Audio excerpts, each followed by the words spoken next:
I hadn't seen my daughter in 5 years. The night I finally found her, she was sleeping inside a van at a gas station. Her son was curled up in the back seat, and her newborn baby locked inside an apartment she could no longer enter. Her husband had changed the locks. His mother said my daughter had no rights. That night, I made a promise. They took her children, so I took them to court. I was never supposed to find my daughter like that. Not like a stranger. Not like someone the world had already decided to forget. That night, my body was already tired before my heart even caught up. The doctor had warned me earlier that day, again, that I needed to rest more. That my blood pressure wasn't something I could ignore forever. I nodded like I always did, accepted the little white bag of pills, and walked out pretending I still had control over something in my life. The bus dropped me off at the same gas station it always did. Flickering yellow lights, cracked concrete, the kind of place people only stop at because they have no better option. I usually sat there for a while, letting the pain in my legs ease before walking the rest of the way home. At 67, even short distances feel longer than they used to. That night felt colder than usual. The parking lot was mostly empty, just a few transit vans parked awkwardly at the edge, like they'd been abandoned mid-thought. I wasn't really looking at anything specific, just staring, breathing, waiting, until something tugged at my chest. A van, dark green, interior light barely on. At first, I thought it was just another tired worker sleeping before a night shift. But then I noticed how still the woman inside was, sitting upright, head leaned against the glass, jacket pulled tight around her body like it was the only thing holding her together. Something about the way she slept felt wrong. I stood up without realizing I had decided to move. My knees protested, sharp pain shooting up my legs, but I ignored it. Each step pulled me closer to that van, closer to a feeling I couldn't name yet, but already feared. Then I saw the child, a little boy, maybe 7, curled up in the back seat, knees pulled to his chest, shoes still on, no blanket, no pillow, just a thin, tired body trying to take up as little space as possible. My heart slammed so hard I had to stop walking. That grip, the way the woman hugged her bag like it contained her entire life, I had seen that before, not in strangers. In people who had lost everything, I moved closer. The gas station lights reflected off the dirty window, but I could still make out her face.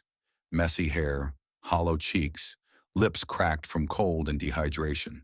And then, my breath disappeared. Her nose, her eyebrows, the shape of her chin. My world tilted. No, I whispered even before my mind caught up. It couldn't be her, but it was. Maya, my daughter, the girl I once told to never call me her father again. I stood there frozen, staring at the child I had raised, now reduced to sleeping in a van like someone society had erased. Her body looked smaller than I remembered.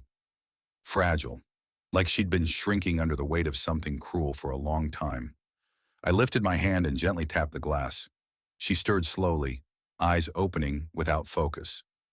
For a few seconds, she didn't recognize me. Then her gaze locked onto my face. Her eyes widened. "Pops?" Her voice cracked between sleep and disbelief. That single word shattered something inside me. I opened the door. It wasn't locked. The smell inside hit me immediately. Gasoline, sweat, cold metal, survival. That was what it smelled like. The boy in the back shifted, letting out a small sound, then pulled his knees tighter. I sat down carefully, afraid that if I moved too fast, this moment would disappear like a dream. Up close, it was worse. Maya was thinner, too thin. Her hands trembled slightly. And the jacket she wore, God, it was nowhere near enough for the cold. I wanted to touch her face, but I didn't know if I had the right anymore. Words rushed into my head, but only one sentence came out. "Where's the apartment I paid for?" She froze. My voice shook as more questions spilled out. "Where's the baby you just had?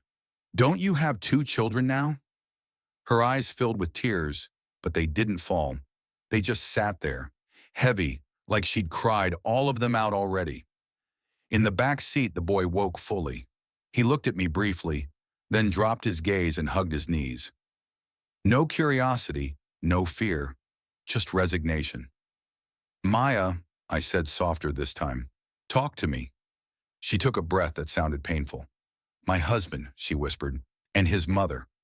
Her voice broke completely. They changed the locks. I felt my heart begin to pound in my ears. They said I have no rights over my own daughter. They kept her. They kicked me and Malik out. Malik, so that was his name. I looked at the boy again. His eyes were distant, too distant for a child. How long? I asked. She swallowed. Weeks. Weeks, sleeping in a van with a special needs child, while her newborn was taken from her. The rage that rose inside me was so sharp it scared me. But beneath it, shame. Because none of this started that night. It started years ago. With me. I hadn't seen Maya in almost 5 years. The last time we stood face to face, I was standing in my living room, shouting like I knew better than her. She had told me she wanted to marry Marcus Thorne. I didn't like him the moment I met him. Too polished, too observant. His eyes never rested, always scanning what people owned, what they could give. But Maya was in love, and I was stubborn. Our argument burned hot and fast. Words I can never take back. If you marry him, I yelled, don't ever call me your father again. The silence afterwards still haunts me. She left. My wife died not long after. I sold the house, moved to the city, shrunk my life down to something manageable and quiet, telling myself I deserved the loneliness. Years later, Maya called, pregnant, nervous, her voice shaking. Marcus needed help with a down payment. I knew I shouldn't. I knew something about that man wasn't right, but she was my daughter. I emptied my retirement savings, transferred every last cent of my late wife's inheritance into Marcus's account. After that, Maya slowly disappeared again. And now I was sitting in a van with her, staring at the consequences of my silence. I looked at Malik. What's wrong with him? I asked gently. Maya stroked his hair. He has developmental delays. Loud noises scare him. He needs therapy. Her voice dropped even lower. They're ashamed of him. That sentence burned deeper than anything else. Ashamed of a child. Something inside me hardened completely. I opened the van door wider and stood up. Get out, I said. Maya looked at me, startled. Come with me. Where? She whispered. I met her eyes. To make them pay. For the first time that night, something flickered behind her exhaustion. Hope. That night, my small rented house felt even smaller, but it was warm. Safe. Maya sat against the wall, clutching her tea.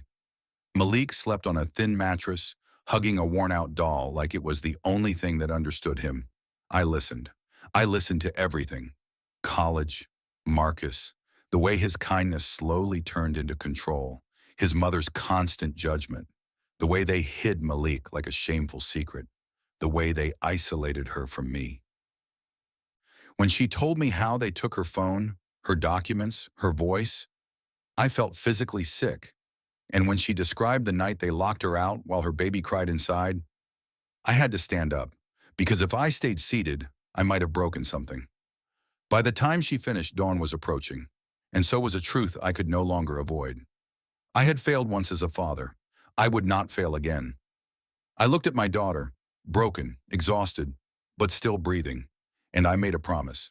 I don't care how old I am, I told her. I don't care what it costs.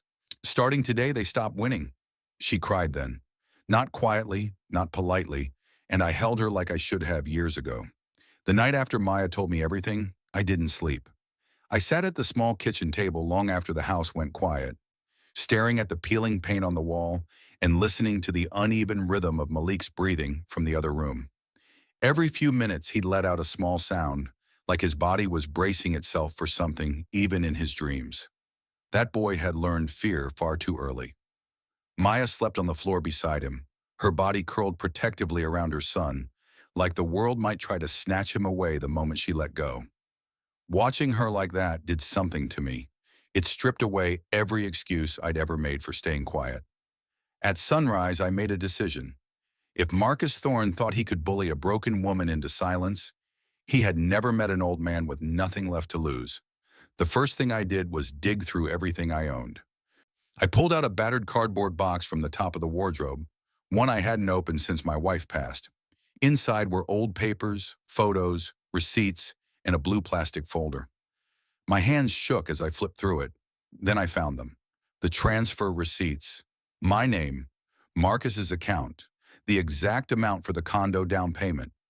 At the bottom of the folder was a yellowed sheet of paper, my wife's handwriting. Elijah, if this money is ever used against Maya or her children, don't stay silent. I sat there staring at those words for a long time. Then I picked up the phone. The lawyer's name came to me immediately. Xavier. We hadn't spoken in years, but when he answered, his voice softened the moment I told him who I was. I explained just enough for him to understand this wasn't a casual favor. By the time I hung up, my hands were steady. The fight had begun. The next day we went to the condo, not to beg, not to plead, but to show them we were no longer invisible. The building was everything my house was not. Polished, bright, cold.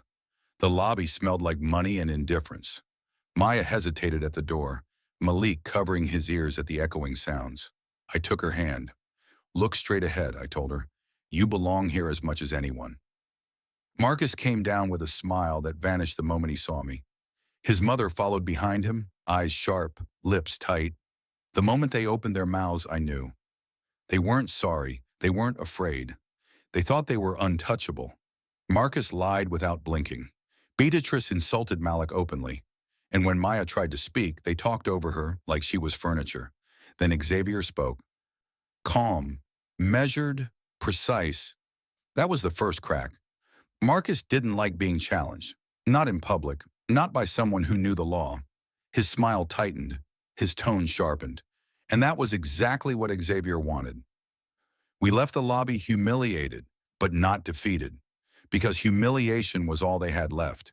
The retaliation came fast, too fast. 3 days later, a white car pulled up outside my house. Social services, police. Maya froze. Malik started rocking, covering his ears. They claimed someone reported neglect. I knew who. Marcus hadn't just taken Maya's baby, he was trying to erase her as a mother. They walked through my house, clipboards out, eyes scanning for reasons. It wasn't dirty, it wasn't unsafe. But they didn't need proof, just suspicion. When they suggested taking Malik for observation, something snapped in me. No, I said, not raised, not angry, final. That was when Mr. Holloway stepped in. A neighbor, a witness, someone who saw us every day. He spoke calmly, clearly, honestly. And just like that, the ground shifted. The officials left, but the message was clear. Marcus was willing to destroy his own children to win. That night, Maya broke down completely. What if they take them? She whispered.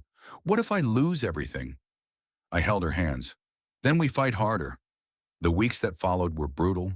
Court papers, medical appointments, counseling sessions, witness statements. Every step forward felt like walking uphill with stones tied to our feet. Money vanished faster than I could track it. I sold my wedding ring, my watch, furniture. I moved us to a smaller place, smaller than anything I'd lived in before. But I didn't tell Maya how close we were to the edge. Some burdens belonged to fathers alone. Meanwhile, Marcus escalated. He filed for full custody. He accused Maya of being unstable. He tried to paint me as a reckless old man dragging children into chaos. But for every lie he told, the truth gathered weight. A nurse from the maternity ward came forward. A neighbor testified. A building guard remembered the night Maya was locked out. And then, something changed everything. The cameras, security footage from the condo hallway, proof that Maya hadn't abandoned her baby, proof she'd been thrown out. When Xavier told me the footage still existed, I felt my chest loosen for the first time in months. Truth doesn't shout, but when it finally speaks, it echoes. By the time we walked into the courtroom, I was exhausted beyond words. Marcus sat across from us in his suit, looking confident. Beatrice stared straight ahead, lips tight. They thought appearances would save them. They were wrong. Witness by witness, their story unraveled. The nurse spoke. The neighbor spoke. The doctor admitted Maya needed support, not punishment. And then Beatrice lost control. She said it out loud. That Malik was a burden. That Maya was weak. that they were ashamed. The courtroom went silent, and in that silence, I knew they had lost. When the judge read the provisional ruling, Maya collapsed into tears. Malik stayed with her, and for the first time in months, I allowed myself to breathe. Because we weren't running anymore. We were standing. The courtroom felt smaller after the judge finished speaking. Not physically, nothing about the wooden benches or faded walls had changed, but emotionally, as if the lies that had filled the space for so long were finally pushed out, leaving behind something heavier and quieter. Truth. Maya sat beside me, her hands shaking so badly she could barely keep them in her lap. Malik leaned against her leg, confused by the stillness, by the sudden lack of tension. He didn't understand words like custody or ruling. All he understood was that his mother was crying, and crying meant something important had happened. When the judge ordered that Aaliyah be returned within 7 days, I saw Maya's face collapse into itself. Relief doesn't arrive loudly. It hits you like gravity returning after freefall. She covered her mouth, sobbing silently, shoulders folding forward. I wrapped my arm around her and felt the years she'd been holding everything in finally give way. On the other side of the room, Marcus didn't move. His lawyer leaned in, whispering urgently, flipping through papers as if a different arrangement might magically appear between the pages. Beatrice sat rigid, her mouth set in a thin line, her eyes fixed straight ahead like if she didn't look at us, this wouldn't be real. But it was real. For the first time since the night at the gas station, we weren't reacting. We were being heard. The 7 days that followed felt like an eternity. Maya paced the house constantly, checking the door, checking the clock, waking up in the middle of the night convinced she heard a baby cry. Malik sensed the tension and grew clingier, refusing to let go of her shirt, flinching at every sudden sound. I tried to stay calm for them, but inside I was braced. People like Marcus didn't lose quietly. On the morning of the 7th day, the sound of a vehicle stopping outside froze all three of us. Maya stood up so fast her chair fell backward. I opened the door. Marcus stood there holding a small bundle. Beatrice lingered behind him, arms crossed, lips pursed like this was a transaction she deeply resented. Marcus didn't meet my eyes. "Here," he said flatly, extending the baby. Maya stepped forward on trembling legs. The moment Aaliyah settled into her arms, something ancient and powerful happened. The baby stilled. Her crying stopped almost instantly. She curled into her mother's chest like she'd been waiting for this moment all along. Maya broke. She kissed her daughter's forehead over and over, whispering apologies, promises, prayers. Malik approached cautiously, touching his sister's tiny fingers like she might disappear. Beatrice watched from a distance. "You'll struggle," she said coldly. "Raising 2 children like this." Maya looked up, eyes red but steady. "Maybe," she replied, "but at least I won't throw them away." Beatrice said nothing after that. They left, and just like that, the worst chapter of our lives closed its door behind them. Life didn't magically become easy. Justice doesn't come with comfort. It comes with responsibility. We used the compensation money carefully, paying debts, securing therapy for Malik, buying essentials. Nothing extravagant, no celebration, just stability. Maya continued counseling, not because she was forced to, but because she wanted to heal. That alone told me everything I needed to know about the kind of mother she was. Malik slowly changed. Therapy helped. Routine helped. Love helped most of all. He began making eye contact, pointing, naming things. One afternoon, he pointed to Aaliyah and said, "Baby." Maya covered her face and cried harder than she had in the courtroom. Months passed. Marcus sold the condo, lost his job. The world that once bent around him quietly moved on without him. We saw him once by accident, sitting outside a small rental on the edge of town. His shoulders were slumped. Beatrice sat beside him, staring at the ground. They looked smaller, not defeated, just human. I didn't stop the vehicle. Some victories don't need witnesses. One evening, as the sun dipped low and the house filled with soft shadows, Maya sat beside me on the porch. "If you hadn't walked past that gas station," she said softly, "I don't think I'd be here." I shook my head. "If I hadn't said what I said years ago," I replied, "you might never have needed saving." She leaned her head on my shoulder. Maybe we both needed that night, she whispered. Inside, Malik laughed. Aaliyah babbled. The sound filled the house, and for the first time in a very long time, I felt complete. Not because I had won, but because I had finally stood where a father was supposed to stand. Closing message for viewers, high retention ending. Sometimes justice doesn't arrive with sirens or applause. Sometimes it arrives quietly, through endurance, through truth, through refusing to disappear. If this story moved you, ask yourself this. How far would you go to protect your child? What would you sacrifice to correct a mistake you can never take back? If you were Elijah, would you have stayed silent? Thank you for staying until the end. If you believe families should never be treated as disposable, leave a comment. And if stories like this matter to you, don't forget to like and subscribe. Because some stories aren't just entertainment. They're warnings. They're reminders. They're promises.